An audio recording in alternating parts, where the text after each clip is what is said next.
Now, so that I don't plough into one of Ireland's most valuable muds, we're going to race using the Olympic cycling method. Car and dog will start from opposite sides of the track and race one lap to their respective finish lines.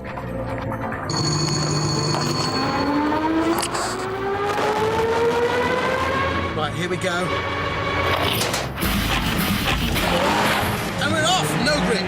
No grip at all. Give me grip.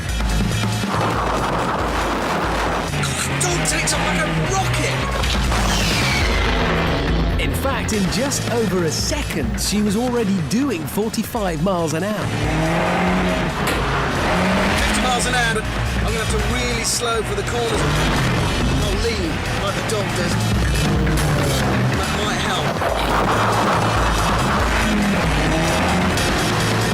I'm going to try and rally turn away. This is the perfect car for racing a greyhound round a track.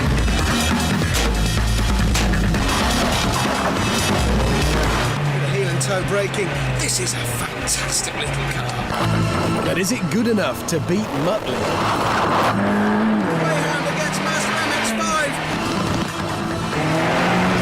Number 1. The dog's time and the car's time. Bugger.